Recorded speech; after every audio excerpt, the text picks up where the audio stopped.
révélation à donner aujourd'hui.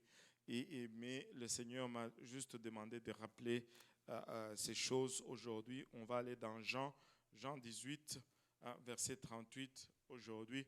On va lire ce verset, on va prier et après on va parler un peu et on va laisser le Seigneur nous toucher, nous rencontrer là où nous sommes au lieu de nos besoins. Jean 18, verset 38, la Bible nous dit, Pilate lui dit, qu'est-ce qu'est la vérité?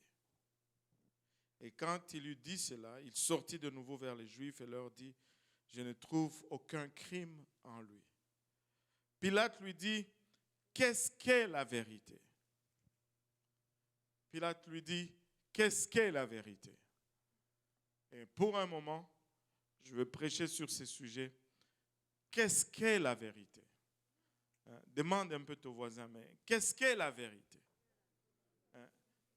Tu connais la vérité? Qu'est-ce qu'est la vérité? Prions tous ensemble. Seigneur, nous te rendons grâce encore une fois pour ton amour, ta bonté, ta fidélité. Papa, nous te remercions pour le privilège que nous avons de nous retrouver encore une fois dans ta maison, dans ta présence, Papa. Merci pour ta présence que nous ressentons en ces lieux.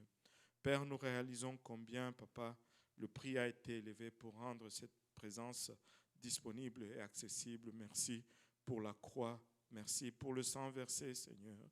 Merci pour le privilège, Papa, d'être ici aujourd'hui. En ce moment, alors que nous venons, Papa, pour entendre de ta part, nous réalisons également combien nous sommes inadéquats, combien, Papa, nous sommes des hommes charnels, Papa, et des hommes naturels qui ne peuvent saisir les choses de l'esprit, car elles sont folies pour nous. Ta parole est esprit, Seigneur, et elle nous échappe de nous-mêmes. Nous ne pouvons la saisir. Aide-nous, nous te prions maintenant. Moi, afin que je puisse la donner sans crainte, ni faveur, ni hésitation. Seigneur, aide-nous tous ensemble afin que nous puissions la recevoir. Qu'elle puisse, Papa, germer en nous, produire de fruits, et que ce fruit nous conduise dans la vie éternelle. Et c'est avec action de grâce dans le cœur que nous te prions ainsi, dans le nom précieux de Jésus. Nous disons tous au nom de Jésus. Alléluia. Et vous pouvez vous asseoir. Jean 18 nous relate un peu les derniers moments, si on peut le dire, les derniers jours, les dernières heures de notre Seigneur sur la terre, étant mis aux arrêts selon l'ordre du Sanhédrin. Il a fait toute la nuit à des tours d'un chef à un autre. De chez Anne, il a été amené chez Caïphe, et de chez Caïphe, il a été amené chez Pilate, et ainsi de suite. Et tout cela dans l'effort de trouver une raison pour le condamner. Et au verset 28 du 18e chapitre de Jean, la Bible nous dit ils menèrent ensuite Jésus de chez Caïphe au prétoire, c'est-à-dire à l'hôtel de ville ou quelque chose comme ça. C'était le matin et ils n'entrèrent point dans le prétoire afin de ne pas se souiller et de pouvoir manger la Pâque. Pilate donc sortit vers eux et leur dit, quelle accusation portez-vous contre cet homme? Remarquez ici déjà dès le départ, Pilate leur demande, c'est quoi le sujet de condamnation pour cet homme? De quoi est-ce que vous l'accusez? La première des choses que vous allez vous rendre compte, c'est qu'ils n'avaient pas vraiment de motif d'accusation. Parce qu'à cette question, leur réponse était que si ce n'était pas un malfaiteur, nous ne te l'aurons pas livré. Mais si c'est un malfaiteur, c'est quoi le crime que vous lui reprochez? Ils n'ont pas pu citer un crime. Ils ont tout simplement dit, si ce n'était pas un malfaiteur, nous n'allons pas te l'amener. Ça, ça démontre déjà du fait qu'ils n'avaient aucune condamnation vis-à-vis du Seigneur Jésus-Christ.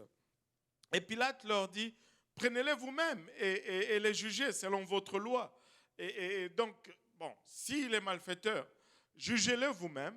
Vous avez la loi et vous vous battez contre Rome pour faire prévaloir votre loi. Ben, jugez-le maintenant vous-même selon votre loi. Ils avaient la permission de la part de Pilate de s'appuyer sur leur loi parce qu'ils voulaient les condamner selon leur loi. Et regardons encore une fois leur réponse. Il dit, il ne nous est pas permis de faire mourir personne. Donc, sans avoir un motif explicite, sans avoir une raison de le condamner, ils étaient déjà décidés de le faire mourir. Le but d'aller chez Pilate, ce n'était pas de trouver justice, mais le but d'aller chez Pilate, c'était de trouver exécution d'une condamnation sans raison. Et la Bible continue en nous disant, c'était afin que s'accomplisse ce que Jésus avait dit en marquant de quelle mort il devait mourir. Pilate, voyant cela, il rentre encore dans le prétoire et ayant fait venir Jésus, il lui dit, « Es-tu le roi des Juifs? Es-tu le roi des Juifs ?» Quelle question pointilleuse. Et Jésus répondit, « Dis-tu cela de ton propre mouvement ou d'autres te l'ont-ils dit de moi? » Est-ce que tu le dis de toi-même? Est-ce que ou on t'a dit que j'étais roi? Pilate lui dit, ben, est-ce que moi je suis juif pour savoir cela? En d'autres termes, c'est ton propre peuple qui t'a amené, qui t'a condamné et qui m'a dit que tu étais roi. Moi, je ne suis pas juif. Ce sont vos querelles entre vous. Et il dit, ta nation et les principaux sacrificateurs t'ont livré à moi. Qu'as-tu fait? Jésus lui répond, mon royaume n'est pas de ce monde. Si mon royaume était de ce monde, mes serviteurs combattraient, afin que je ne fusse pas livré aux Juifs. Mais maintenant, mon royaume n'est pas d'ici-bas. Et entendant cela, Pilate réplique, tu es donc roi. Conclusion normale. Et Jésus répondit, tu l'as dit, je suis roi. Et je suis né pour cela. Et je suis venu dans le monde pour rendre témoignage à la vérité. Et quiconque est de la vérité, écoute ma voix. Quiconque est de la vérité, écoute ma voix. Et c'est après cette déclaration de la part du Seigneur que Pilate s'est littéralement exclamé, mais qu'est-ce qu'est la vérité? Qu'est-ce qu'est la vérité? Une question légitime, une question encore pertinente aujourd'hui, dans ce monde d'aujourd'hui où il y a une multitude de voix. Dans ce monde d'aujourd'hui, je dirais non seulement il y a une multitude de voix, mais il y a toute une cacophonie en ce qui concerne la vérité, en ce qui concerne la voix. Et bien sûr, nous pouvons faire toute une dissertation là-dessus. C'est quoi la vérité? Qu'est-ce qu'est la vérité? Et nous pouvons prendre cela généralement. J'ai été vraiment dans le dictionnaire. J'ai regardé qu'est-ce que le Larousse dit au sujet de la vérité. Vous voyez, qui a déjà regardé le mot vérité dans le dictionnaire? Personne. Nous prenons la vérité pour acquise. Il faut la chercher, la vérité. Bon, ce n'est pas de celle-là que je parlais. Le dictionnaire définit la vérité comme étant une conformité entre la réalité et l'homme qui la pense. Ils ont même utilisé un mot que je devais chercher aussi. Le dictionnaire dit que la vérité, c'est l'adéquation entre la réalité et l'homme qui la pense. Là, je me suis gratté, j'ai dit, mais c'est quoi l'adéquation? Bon. La vérité, c'est le caractère de ce qui existe réellement et est bien tel qu'il apparaît. Une chose existante qui nous dit, qui fait paraître ce qu'elle est vraiment. La vérité, c'est la qualité de ce qui exprime pleinement la réalité de quelque chose. Une expression fidèle de la nature. Et il y a d'autres encore définitions dans les dictionnaires, mais toutes ces définitions, même combinées, n'ont pas satisfait ma personne, n'ont pas satisfait ma curiosité en ce qui concerne la vérité. Parce que si je regarde, la science me donne plusieurs vérités. La politique me donne aussi plusieurs vérités. Quand on regarde la religion, encore là, ça devient plus confus que toute autre chose. Tout le monde confesse avoir la vérité. Tout le monde confesse être dans la vérité. Mais Pilate crie et la question de Pilate résonne encore parmi nous aujourd'hui. Qu'est-ce que la vérité? Je vais commencer par dire ceci. La vérité, c'est la vérité.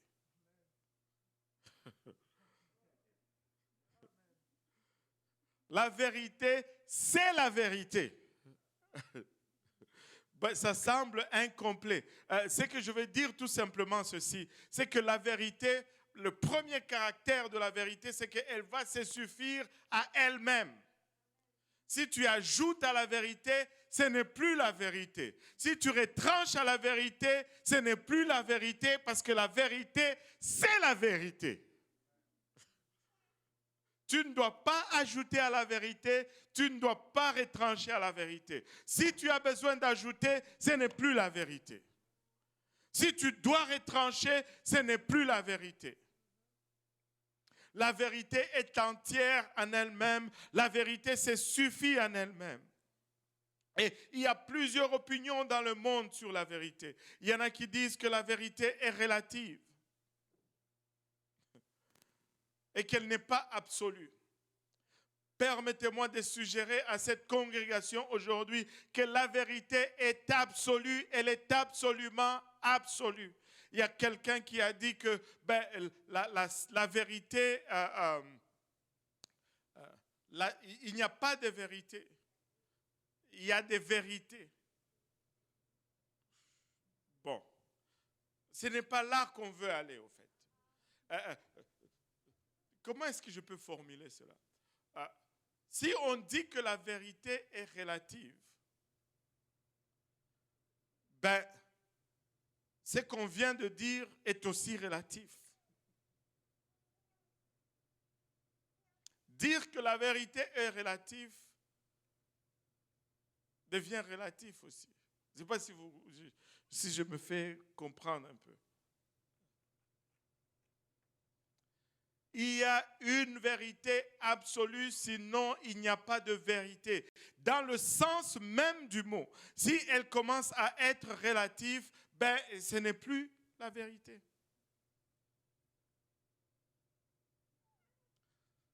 Je vais prendre un exemple. Juste un exemple.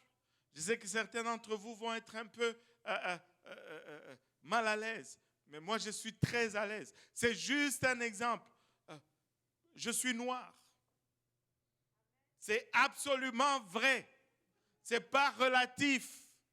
C'est la vérité. Je suis noir, point final. Ce n'est pas que, parce que si toi tu me regardes, tu me vois comme ça, l'autre. Non, non, non. C'est absolu. C'est un fait. Il y en a, quand on le dit, tu es noir, ils se fâchent.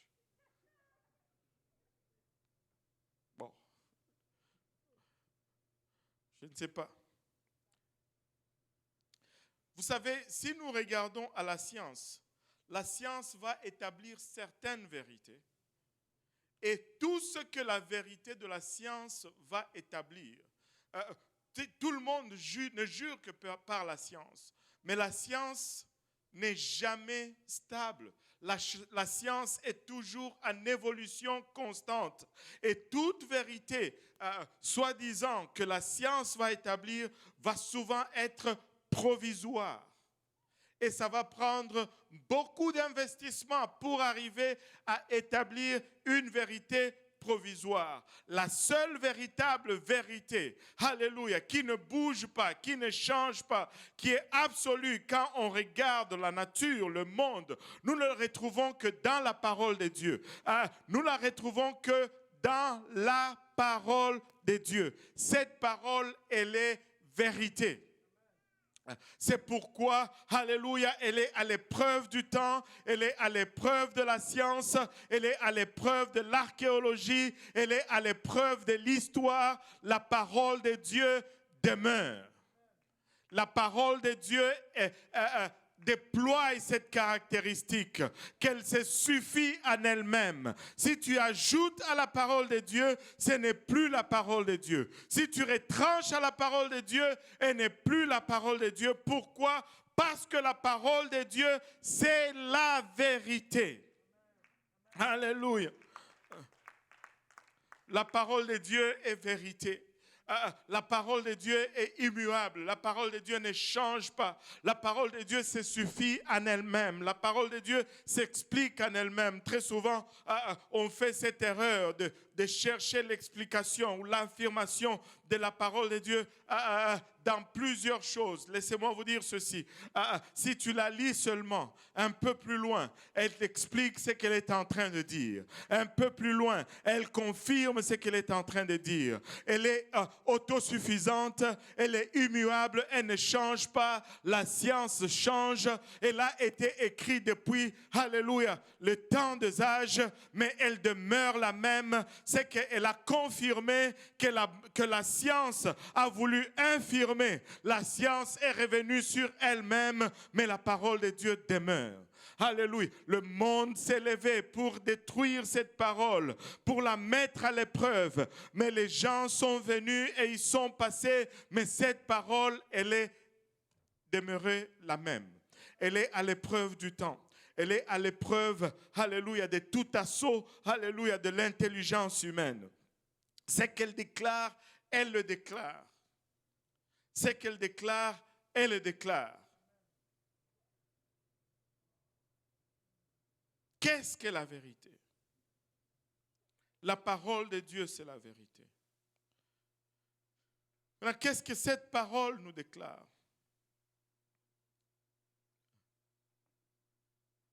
Avant de regarder ce que cette parole nous déclare, laissez-moi vous dire ceci. Nous sommes en train de traverser le temps le plus incertain que nous n'ayons connu. Mais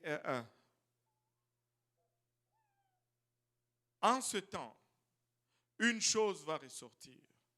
En quoi nous mettons notre confiance? Laissez-moi vous dire, tout va être secoué et tout sera secoué. Mais si tu veux demeurer solide et ferme, tu dois être fondé sur la parole de Dieu. C'est le temps d'acquérir cette vérité. C'est le temps, la Bible nous dit, acquiert la vérité, ne la vends pas. Nous devons payer le prix pour cette vérité. Nous devons nous accrocher à cette vérité. Nous devons la saisir, nous devons l'aimer. Alléluia, nous devons la chérir. Nous ne devons en aucun moment nous en départir. Nous ne devons pas la vendre. Alléluia. Qu'est-ce que cette parole déclare? Cette parole, cette vérité d'abord déclare une chose certaine, c'est qu'il n'y a qu'un seul Dieu. La vérité, c'est qu'il n'y a qu'un seul Dieu. Il n'y en a pas deux, il n'y en a pas trois. C'est Dieu est un seul, il est indivisible, il est Père de tout et Créateur de toutes choses. Alléluia, il est omnipotent, il est omniprésent. Alléluia, il n'a ni commencement ni fin parce qu'il existe non pas dans la dimension temporelle, mais il existe au-delà du temps. Avant que le temps ne fût, Dieu est. Avant que, alléluia, le monde n'existe, Dieu est. Remarquez, je n'ai pas dit Dieu était, alléluia, parce qu'il est tout le temps. Il est tout le temps présent. Alléluia. Il déclare dans sa parole, avant qu'Abraham ne fût, je suis. Non, j'étais. Il est tout le temps présent. Alléluia. Il existe avant le temps. Il existe après le temps. Le temps est inclus en lui. Il n'y a qu'un seul Dieu, Père de toutes choses. La vérité, c'est qu'il n'y a qu'un seul Dieu. La vérité, c'est que c'est Dieu a créé les cieux et la terre.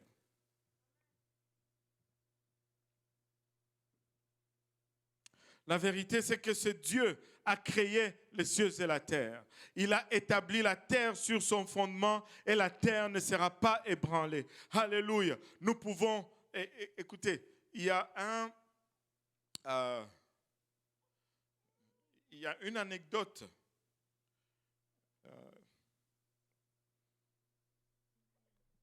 qu'on retrouve dans le manuel de Explorons la parole de Dieu, l'Ancien. Et l'anecdote nous parle du célèbre savant Isaac Newton, ou Isaac Newton en français. Alléluia. Isaac Newton était croyant, mais il avait un de ses collègues qui n'était pas croyant. Et l'argument entre les croyants et le non-croyant n'a pas commencé aujourd'hui. Isaac Newton déclarait tout haut que c'est Dieu qui a créé les cieux et la terre. Mais son collègue disait non, la terre est apparue suite à un Big Bang. Bang! Et puis, la matière a révolé. Et ça a commencé à tourbillonner. Et puis, la terre est apparue. Et puis, il y a eu des têtards. Et puis des poissons. Et puis, des singes. Et puis, nous. Ça, c'est pour raccourcir l'histoire. Isaac Newton dit non. Dieu a créé les cieux et la terre. Et Isaac Newton avait un laboratoire. Et dans son laboratoire, il a reproduit le système solaire. Il a utilisé un mécanisme avec des fils de fer et des styromousse ou des styrofoam. Il a coupé les planètes. Et il les a placés sur des fils de fer. Et quand il tournait cette manivelle, ces planètes tournaient autour du Soleil. Parce qu'il était savant, c'était un savant. Hein. Il était intelligent, il pouvait faire ces choses-là. Et son ami rentre dans son laboratoire. Il voit cet univers ou ce système solaire en miniature sur une table. Il dit « Waouh, quelle merveille !» Il tourne, il voit les planètes tourner. Et il dit, mais qui l'a fait? Isaac Newton s'est saisi de l'opportunité. Et il dit, non, personne, ça s'est apparu tout seul sur le coin du bureau. Et là, l'autre était absorbé dans son observation. Et il tourne, ça tourne, il dit, ah non, mais dit, tu blagues. Arrête de blaguer. Dis-moi sérieusement, qui l'a fait? Il dit, non, je suis sérieux. C'est apparu tout seul sur le bureau. Et là, il se relève, il dit, mais tu crois que je suis stupide pour croire que ce mécanisme est apparu tout seul sur le bureau? Et là, Sir Isaac Newton le regarde. Il lui dit, mais c'est parce que tu es assez stupide pour croire que le vrai, qui est plus complexe que ce petit réplique, est apparu tout seul. Des fois, nous avons des croyances qui sont tordues. L'univers est bien plus complexe, mais nous pensons que ça a été fait tout seul. Ce petit mécanisme est moins complexe, mais nous n'arrivons pas à croire que ça s'est fait tout seul. Laissez-moi vous dire, je peux prendre cet iPad, le décomposer complètement, mettre les morceaux de l'iPad dans une boîte et je vous donne la boîte. Je vous dis commencez à secouer. Si vous secouez assez longtemps, les morceaux qui sont déjà faits vont tomber à la place et l'iPad va fonctionner. Est-ce que vous allez me croire? Mais quand même, nous croyons qu'il y a eu un gros cataclysme, ça a tourné et que les amibes sont venus, les têtards sont venus, après le poisson, et puis les singes, et puis nous. Laissez-moi vous dire, la vérité c'est que Dieu a créé les cieux et la terre. Dieu l'a établi sur ses fondements. Alléluia. Cet univers a un architecte et l'architecte c'est Dieu. C'est Dieu qui a créé les cieux et la terre. La vérité, c'est qu'il y a un seul Dieu. Deutéronome 6,4 nous dit, écoute Israël, l'Éternel, notre Dieu, est le seul éternel. Ésaïe 43,10 nous dit, alléluia. Ésaïe 43,10 nous dit, plutôt Ésaïe 43,11 nous dit, c'est moi qui suis l'Éternel. Et hors moi, il n'y a point de sauveur. Et le 12 nous dit, avant moi, il n'y a point eu de Dieu. Et après moi, il n'y en aura point de Dieu formé. Il est le seul Dieu et il est le seul créateur de l'univers. Après avoir créé la terre, alléluia, la vérité c'est que c'est Dieu qui a créé l'homme. Nous ne sommes pas le produit d'une évolution quelconque. C'est Dieu qui nous a créés. Pilate, si tu peux m'entendre aujourd'hui, la vérité c'est que Dieu a créé l'homme à son image. Dieu a créé l'homme à son image. Je me rappelle encore de l'histoire de cet enfant qui va voir son père et qui lui demande, « Papa, d'où est-ce que nous venons ?» Son père qui était intellectuel, il lui dit, « Tu vois, il y a des milliards d'années, il y a eu une explosion et puis la matière a commencé à tourner, la terre a été formée et là les amibes se sont développées et c'est devenu des têtards, c'est devenu des poissons et tout le processus c'est devenu des singes et puis nous sommes là. » Et l'enfant est allé demander à sa mère, « Maman, comment est-ce que nous sommes arrivés à l'existence ?» Sa mère lui dit, « Non, c'est Dieu qui nous a créés. » Et là, le petit était confus. Il dit, « Mais papa m'a dit que nous descendons des singes. » Et là, la maman lui dit, « Non, ça ici, il parlait de sa famille. Il ne parlait pas de notre famille. Il parlait de son côté, pas de notre côté. » La vérité, c'est que Dieu a créé l'homme. Dieu l'a créé par amour.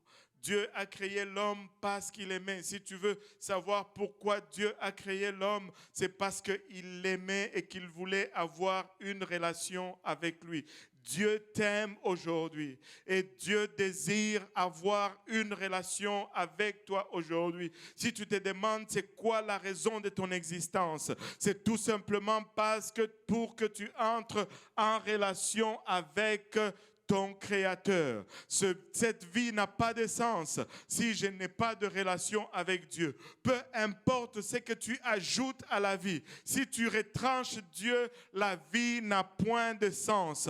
Mais peu importe ce que tu retranches à la vie, si tu ajoutes Dieu, ça fait tout le sens. Tu peux tout enlever, mais avec Dieu, la vie a plein de sens. La vie a plein de sens.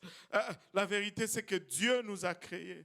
La vérité, c'est qu'après nous avoir créés, il nous a mis dans un jardin extraordinaire. Un endroit que nous appelons communément paradis. Un endroit où il n'y avait ni douleur, alléluia, ni peine, ni fatigue, ni souffrance.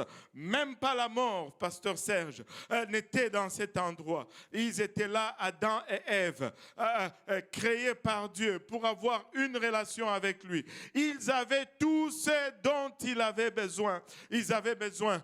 C'était un jardin avec toute une multitude d'arbres et de fruits. Vous pouvez juste vous imaginer. Tous les fruits que nous voyons sur la terre se retrouvaient dans ce jardin-là. Il y avait des manguiers, il y avait des goyaviers, il y avait des papayers, il y avait encore des manguiers, il y avait des ananas et des manguiers, des citrons et des manguiers. Il y avait la mangue dans ce paradis-là. Et un seul commandement. Dieu dit, je t'aime. Je te place dans ce jardin. Un seul commandement. Ne mange pas de l'arbre qui est au milieu du jardin. C'est l'arbre de la connaissance du bien et du mal. Le jour où tu vas en manger, tu vas mourir. Et tout était beau. On avait 9,9999% d'arbres à manger. Mais un seul arbre qu'on ne devait pas manger. Et comme vous le savez, comme votre corps en témoigne s'il y a une douleur, comme votre corps en témoigne si vous n'avez jamais tombé malade ou si vous n'êtes jamais cogné, l'homme a trouvé une façon de briser le seul commandement qu'il y avait. Maintenant, je ne veux pas rentrer dans les détails. C'est la faute à qui? C'est la faute aux deux. Amen. Et on peut vous le démontrer. C'était la faute à l'homme avant que ça ne soit la faute de la femme.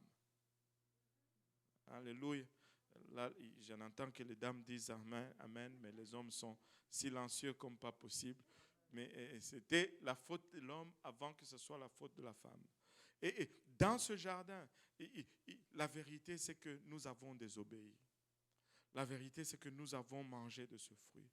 Et le péché et le mal est entré dans ce monde. La vérité, c'est que nous étions condamnables, car le salaire du péché, c'est la mort. Mais n'êtes-vous pas content que la vérité ne s'arrête pas là? La vérité, c'est que nous avons un Dieu aimant. Et la vérité est que lorsqu'il nous a vus, alléluia, dans notre détresse, malgré, alléluia, notre erreur, il a dit, je ne veux pas les délaisser comme ça. La vérité est que c'est Dieu, après nous avoir créés, après avoir désiré cette relation avec nous, après que nous l'ayons déçu dans cette relation, la vérité c'est que c'est Dieu nous a tant aimés, qu'il n'a pas hésité un seul instant à se rabaisser là où nous étions. Des dieux qu'il était, il a revêtu de la chair. La vérité c'est que il est venu lui-même pour réparer le dégât que nous avions causé. C'est ça la vérité. Ésaïe 7, 14 nous dit, c'est pourquoi le Seigneur lui-même vous donnera un signe. Voici la jeune fille deviendra enceinte. Elle enfantera un fils et elle lui donnera le nom d'Emmanuel. Ce qui signifie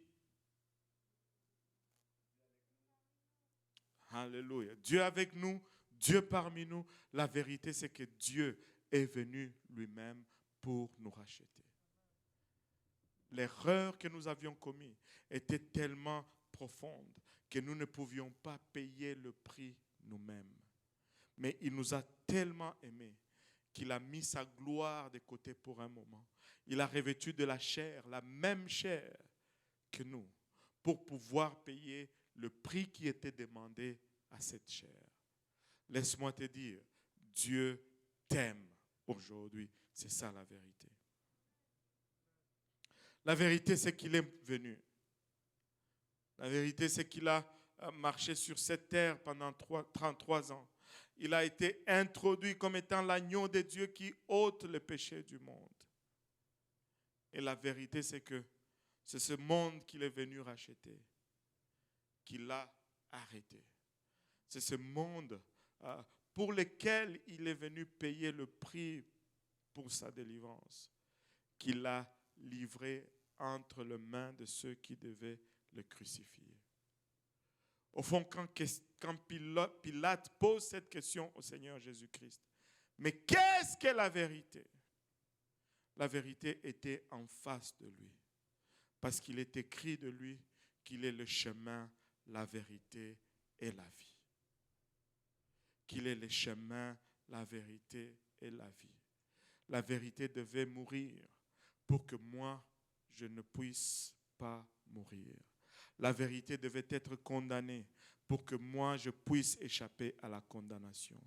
La vérité devait être rabaissée pour que moi, je puisse être relevé. La vérité a dû être rejetée.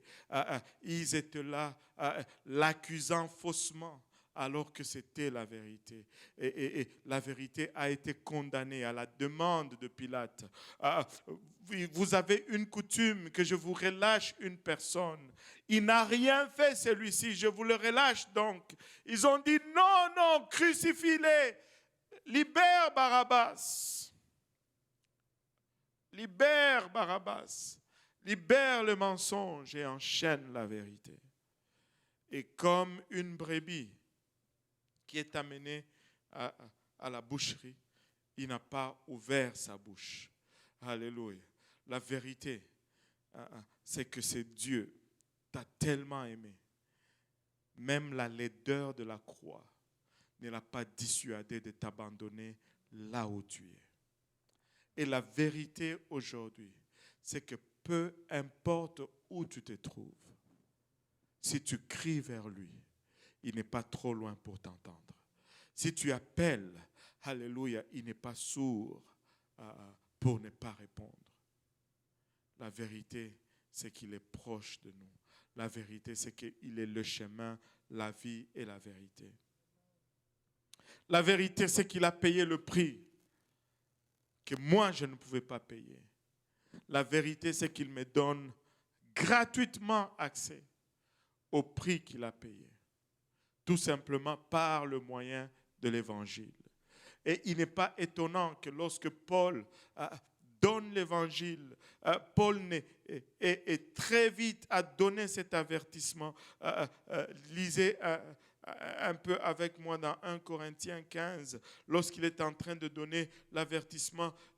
Paul est en train de dire, je vous rappelle, frères, l'évangile que je vous ai annoncé, que vous avez reçu, dans lequel vous avez persévéré et par lequel vous êtes sauvés, si vous le retenez tel que je vous l'ai annoncé. Si vous le retenez tel que je vous l'ai annoncé, autrement vous auriez cru en vain. Tu ne peux ajouter à la vérité. Tu ne peux retrancher à la vérité. Tu dois accepter la vérité telle qu'elle s'est présentée.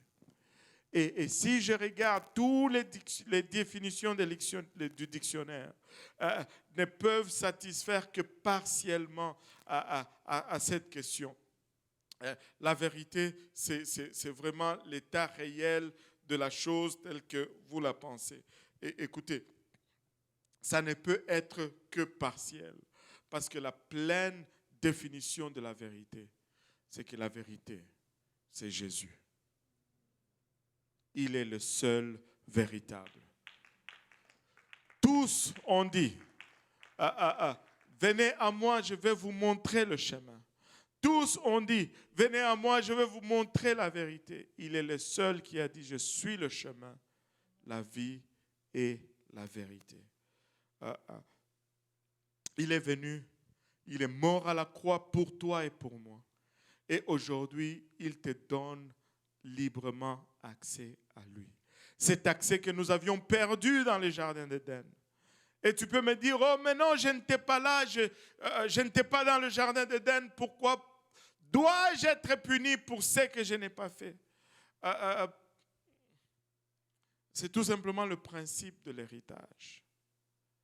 Nous avons hérité cela de nos parents, qui ont hérité de leurs parents, qui ont hérité de leurs parents, qui ont hérité de leurs parents, jusqu'à Adam et Ève. Tu dis, mais ce n'est pas juste. Je vais te dire, exerce un peu de patience. Tu n'étais pas là non plus au calvaire lorsqu'il a été crucifié. Tu n'étais pas là non plus au prétoire lorsqu'il a été flagellé. Tu n'étais pas là non plus sur le chemin de la croix lorsqu'il s'est écroulé sous le poids de cette croix. Néanmoins, il te donne accès aujourd'hui gratuitement. Oui, j'en conviens, tu n'étais pas là dans le jardin, mais tu n'étais pas à Golgotha non plus. Alors, la vérité, c'est que ce salut est rendu disponible gratuitement pour toi aujourd'hui. Peu importe où tu es, que tu sois avec nous dans cette salle ou que tu sois en ligne, cette vérité reste absolue. Elle est la même, alléluia, ici en Amérique du Nord. Elle est la même en Afrique. Elle est la même en Europe. Elle est la même en Asie. Et elle exige la même chose de nous tous. Paul continue en disant, je vous ai enseigné avant tout, comme je l'avais aussi reçu, que Christ est mort pour nos péchés selon les Écritures. C'est ça la vérité. Jésus est mort pour nos péchés et non pas pour ses péchés. Il n'y avait aucun péché en lui Pilate, dans le passage que nous avons lu, a donné ce témoignage. Je ne trouve en lui aucun mal. Mais le mal pour lequel il a payé, c'est le mal que moi j'ai commis. Le mal que j'ai commis 2000 ans après qu'il ait payé le prix. Il dit, je vous ai enseigné avant tout, comme je l'avais aussi reçu, 1 Corinthiens 15, 3, que Christ est mort pour nos péchés, selon les Écritures, qu'il a été enseveli et qu'il est ressuscité le 3e jour, selon les Écritures. C'est ça l'Évangile. L'Évangile, c'est que Christ est mort. L'Évangile, c'est que Christ a été enseveli. L'Évangile, c'est que Christ est ressuscité. C'est ça que tu dois retenir. C'est dans ça que tu dois persévérer. Et si tu changes cela, tu aurais cru en vain. Paul nous donne cet avertissement. Parce qu'on ne peut pas ajouter ni retrancher à la vérité. Tu peux me poser une autre question qui serait autant légitime. Mais comment est-ce que je vais croire en ça? Comment est-ce que je vais persévérer dans ça? Oui, je le crois, mais la croyance ici est au-delà d'une assertion mentale. La croyance est un acte qui fait suite à ce que tu as cru, en fait. La croyance n'est pas juste quelque chose de mental. La croyance est toujours témoignée par une action. Je vais m'appuyer sur mon pasteur. Il a toujours donné cet exemple. Regardez. Au feu!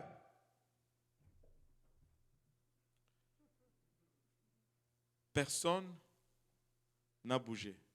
Certains d'entre vous me regardez. Même malgré vos masques, je vois vos sourires en dessous du masque. Je vais essayer d'être un peu plus convaincant. Au feu! Là, tout le monde sourit, encore de plus belle. Et pourquoi? Parce que vous ne croyez tout simplement pas qu'il y a le feu.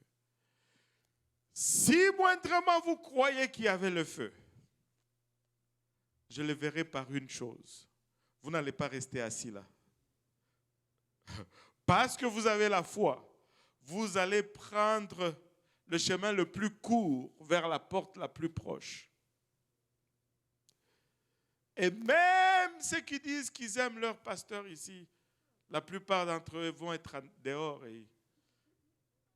avant de se souvenir. Oh, et où est-ce qu'il est? La foi va toujours amener une action. Au fait, Jacques nous dit, montre-moi ta foi sans les œuvres et moi je vais te montrer ma foi par les œuvres. Maintenant, si tu crois à l'évangile, il y a des actions qui vont suivre. Si tu crois que Christ est mort pour toi, tu vas te repentir pour tes péchés. La mort de Jésus va créer la repentance de nos péchés. Au fait, la repentance signifie tout simplement un demi-tour, une volte-face. Je marchais dans une direction, je réalise que j'ai tellement de péchés, que je suis dans la mauvaise direction et Christ a payé pour cela. Je m'arrête d'abord. Je suis sincèrement désolé. Je demande pardon au Seigneur. Mais je ne reste pas là. Je fais un demi-tour. Si je volais, j'arrête de voler. Si je mentais, j'arrête de mentir. Si je fumais, j'arrête de fumer. Si je forniquais, j'arrête de forniquer. Je change de direction. Je marche dans la direction contraire de celle que je marchais avant. Tu peux me dire, oh pasteur, il y a de ces choses que je ne peux pas abandonner comme ça. Je dis, mais il n'y a pas de problème. C'est pourquoi la Bible te parle de nouvelle naissance. C'est une progression, ce n'est pas un changement instantané de nature. Tu vas marcher, mais tu dois tourner d'abord dans la bonne direction. Et petit à petit, ces choses vont venir et tu vas marcher dans la bonne direction. La mort du Seigneur Jésus produit la repentance en moi. Son ensevelissement, il a été enseveli, il a fait 3 jours dans la tombe. Son ensevelissement est imagé ou produit le baptême d'eau. C'est pourquoi on a une piscine ici, on n'a pas un bol.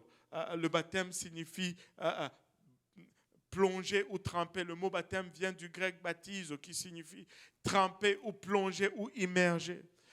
Il a été enseveli, je dois être aussi enseveli dans les eaux du baptême. Heureusement qu'il ne nous demande pas d'aller sous terre pendant 3 jours. Amen.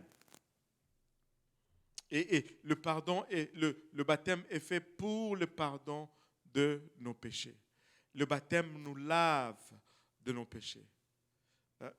Une autre anecdote qui était arrivée ici, un jour j'ai baptisé des gens ici, c'était la conférence francophone, il y avait plusieurs personnes, je pense que ce jour-là, il y avait eu 26 personnes qui étaient baptisées en ce jour, et il y avait une jeune fille qui a peut-être 7 ou 8 ans, qui était ici et qui regardait les baptêmes. Et puis elle regardait dans l'eau, elle regarde le baptême, elle regarde dans l'eau, et puis elle se tourne vers moi, elle me dit, mais pasteur, cette eau doit être vraiment très sale. J'ai dit,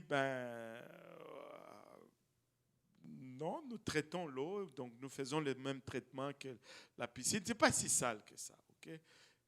Là, j'étais curieux, je lui ai dit, pourquoi? Elle me dit, mais parce que avec tous ces gens que tu as baptisés et qui laissent leurs péchés ici, l'eau doit être très sale. Elle l'avait compris. Quand tu rentres dans l'eau, tes péchés restent là-dedans. Alléluia.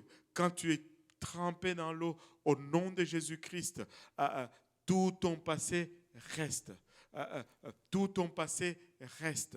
Tu sors de là une nouvelle personne, un nouveau début, un nouveau commencement. C'est le premier jour pour le restant de ta vie.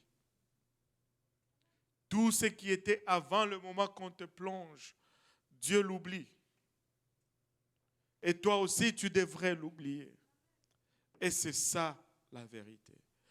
La vérité est que Jésus n'est pas resté dans la tombe. Nous n'allons pas te garder en dessous de l'eau non plus. Peu importe le nombre de péchés. Amen.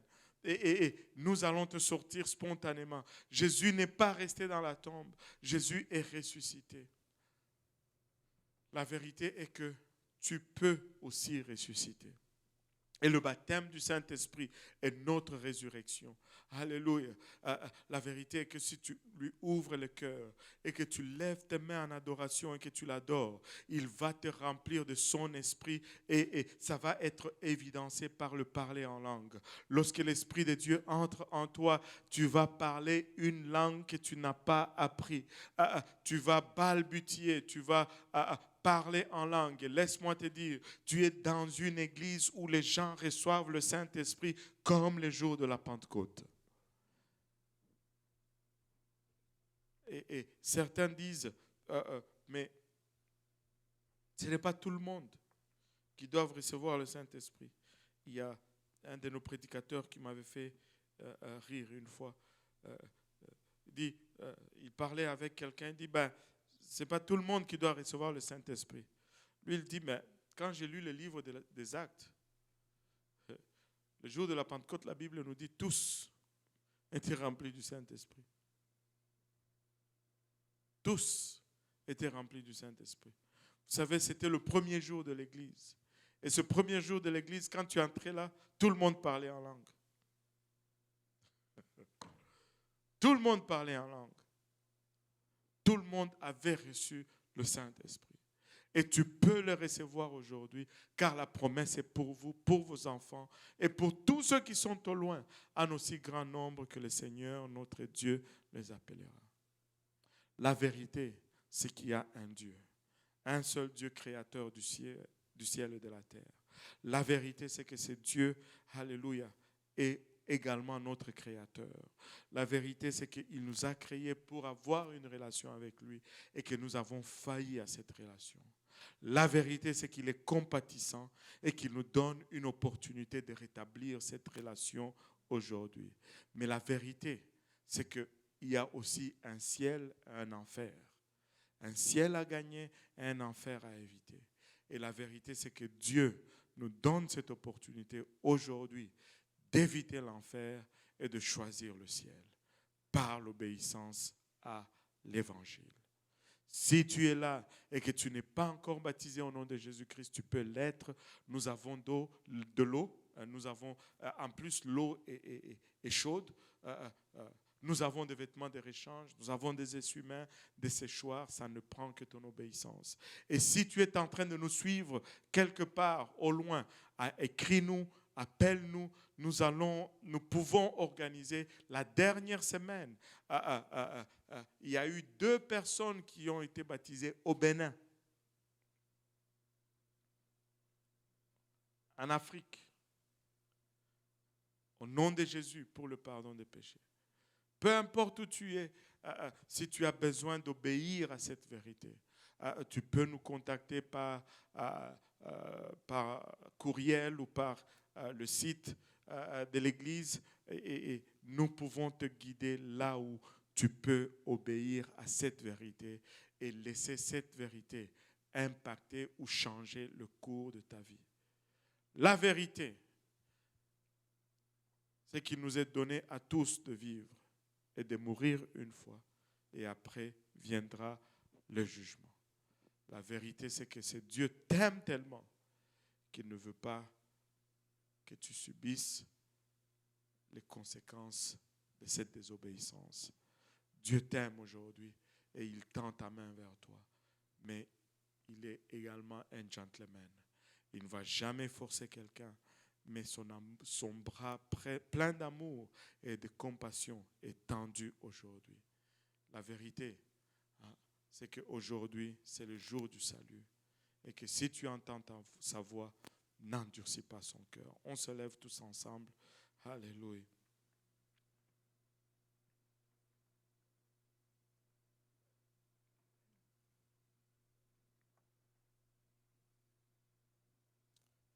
Il est un Dieu fidèle.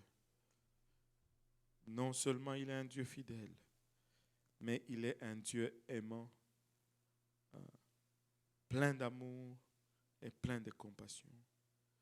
Et sa main n'est pas courte. Et des fois, l'ennemi nous ment en disant que nous sommes allés trop loin dans le mal, ou nous sommes allés trop loin dans le péché. Oh, j'ai fait tellement de choses graves que Dieu ne peut pas me pardonner. Laisse-moi te dire ceci. Ce n'est pas que Dieu ne sera pas capable de te pardonner. La question est toujours si toi tu es capable d'accepter le pardon de Dieu. Es-tu capable d'accepter le pardon de Dieu? Parce que Dieu pardonne, mais c'est toi qui dois l'accepter. Et aujourd'hui, sa main est tendue, ses bras sont ouverts, peu importe où tu te trouves, Dieu est là pour te secourir, Dieu est là pour te toucher, Dieu est là pour te restaurer. Alléluia. Pouvons-nous prendre quelques minutes pour lui parler, aller vers lui avec un cœur ouvert. Seigneur, tu me connais. Seigneur, sonde-moi. Seigneur, rencontre-moi là où je suis avec ma situation, avec mes problèmes. Mais Seigneur, je désire ta présence. Papa, je sais qu'il y a une vérité. Et je sais que tu es la vérité. Papa, donne-moi, Papa, d'acheter cette vérité. Donne-moi, Seigneur Jésus-Christ, il a bachata. Alléluia. De saisir cette vérité, de l'acheter, de ne pas la vendre.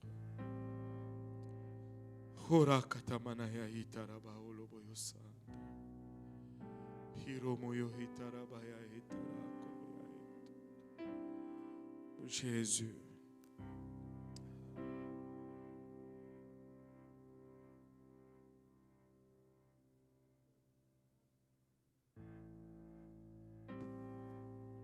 Alléluia. Alléluia, Seigneur. Sa main n'est pas courte. Il n'y a pas de profondeur si profond que le Seigneur ne peut atteindre. Il n'y a pas de péché si éloigné que Dieu ne peut pas t'atteindre. Sa main n'est pas courte. Son sang a été versé. Son sang a payé le prix. Mais es-tu prêt à accepter ce prix? Es-tu prêt à embrasser ce que le Seigneur a accompli pour toi à la croix? La vérité, c'est que le sang versé est suffisant. La vérité, c'est que le sang versé est suffisant. Alléluia.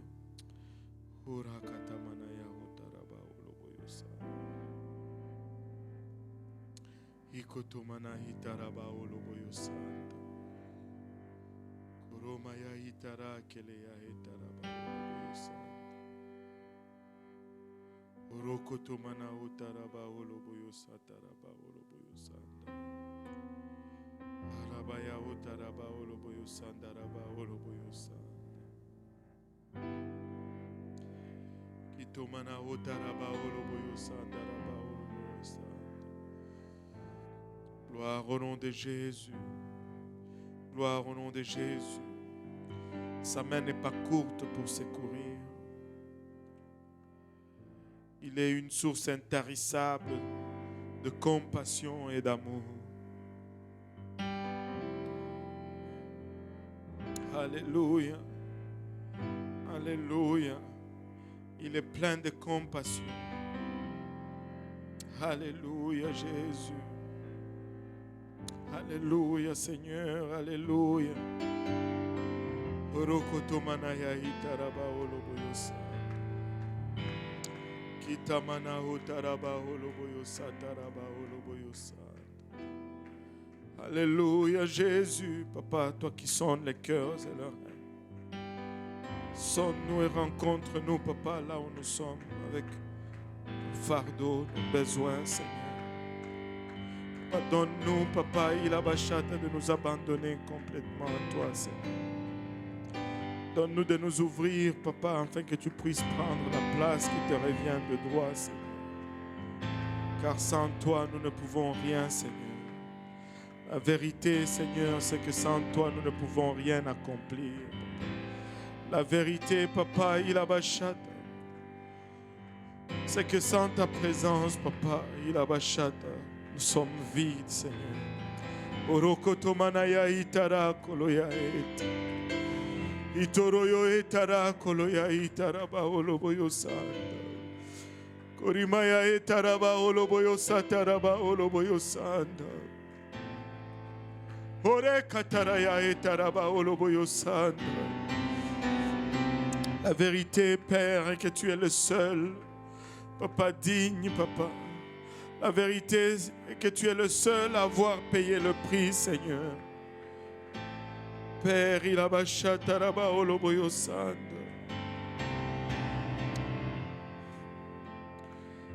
La vérité, Papa, il a bachata, c'est que tu as payé le prix, ô Éternel. Alléluia. Ore katamana otaraba oloboyo sanda. Alléluia. Si quelqu'un peut l'adorer, si quelqu'un peut laisser sortir sa voix, si quelqu'un peut lui abandonner sa langue aujourd'hui. Aramaya itara koloya eta. Aramaya itara koloya etara koloya. Iroboyo etara koloya itara ba oloboyo san. Alléluia Jésus, alléluia Seigneur. La vérité, c'est qu'il n'est pas loin de toi.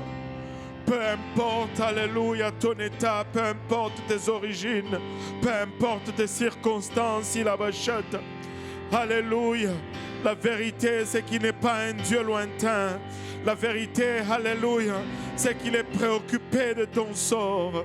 La vérité, il abachète, c'est que si tu étais la seule personne sur la face de cette terre, la vérité, c'est qu'il allait venir et mourir pour toi et toi seul.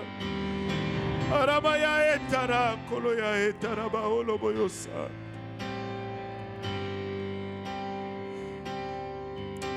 Aramaya kotara ba oloboyosa.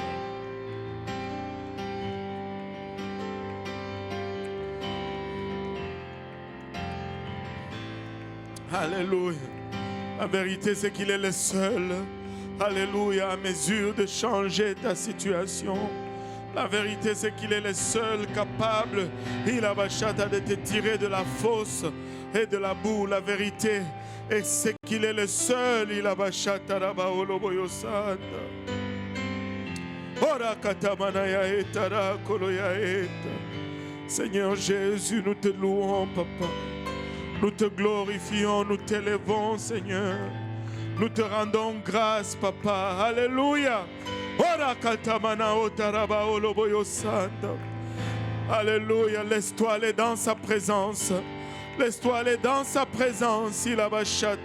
Si tu laisses sortir ta voix, il te remplira de son esprit.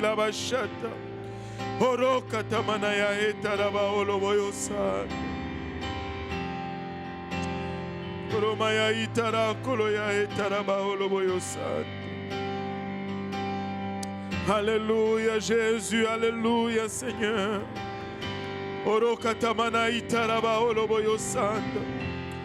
Alléluia. La vérité, alléluia, c'est que ton sort ne lui est pas indifférent. La vérité, il a bachata, c'est que ton sort ne lui est pas indifférent. Peu importe où tu es, alléluia. Et peu importe qui tu es, il a bachata. La vérité, c'est que tu comptes pour lui.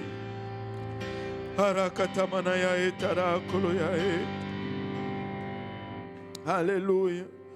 Alléluia. Alléluia Jésus. Alléluia Jésus. Alléluia. En lui, il n'y a aucun nombre de variations. Alléluia. En lui, il n'y a aucun nombre de changements. Car il est la vérité. Alléluia. Il est immuable. Alléluia Jésus. Alléluia Seigneur. Alléluia Jésus. Alléluia. Béni soit le nom de Jésus. Béni soit le nom de Jésus. Béni soit le nom de Jésus. Alléluia. Pouvons-nous encore une fois battre nos mains, juste encore une fois pour le Seigneur et lui rendre hommage. Alléluia. Il est digne de tout honneur, de toute gloire. Il est digne de toute adoration. Il est digne de tout louange. Il a bachat. Alléluia Jésus. Il a payé le grand prix. Il a payé le prix pour toi. Ne laisse pas ce prix être gaspillé. Ne laisse pas le prix que le Seigneur Jésus a payé à la croix être gaspillé. Alléluia. Gloire au nom de Jésus. Alléluia. Alléluia. Si on peut juste nous conduire dans un autre cantique pour clôturer la session. 3 minutes de cantique et après on va pouvoir désinfecter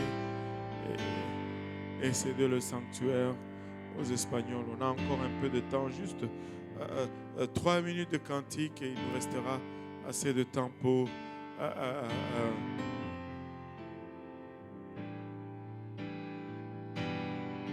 Alléluia Jésus. Alléluia. Alléluia. Si nous pouvons continuer à l'adorer, sa présence est en ce lieu. Sa présence est en ce lieu. Ne quitte pas cette présence sans qu'elle ne t'ait touché, sans qu'elle ne t'ait transformé. Alléluia Jésus. Alléluia. Alléluia Seigneur. Alléluia Jésus. Ora katamana utaraba oloboyos. Kiramaya itaraba oloboyos ataraba oloboyos. Les esprits sont tout autour. Je me réjouis de savoir que tu portes la couronne, mon secours et mon défenseur, mon sauveur et mon ami. Par ta grâce je vis, respire pour t'adorer. À la mention de ta grandeur,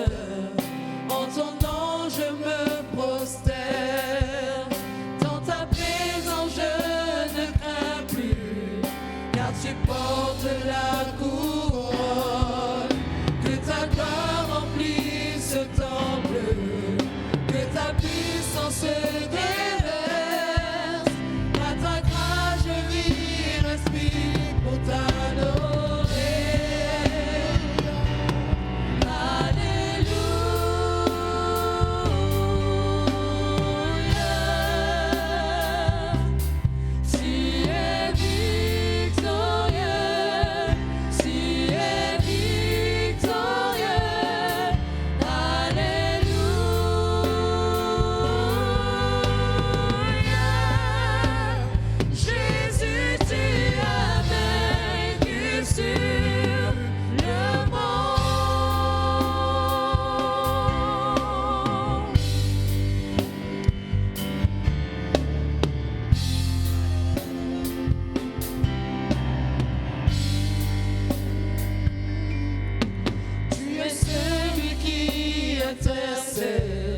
Les perdus sont retrouvés. Tu ne seras jamais vaincu, car tu portes la couronne. Tu es Jésus, notre Messie, l'espérance du monde entier. Par ta grâce je vis, respire pour t'adorer.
Alléluia. Que le Seigneur vous bénisse. On va prendre le temps de désinfecter les lieux et afin de céder un lieu désinfecté au service espagnol qui commence dans une dizaine de minutes.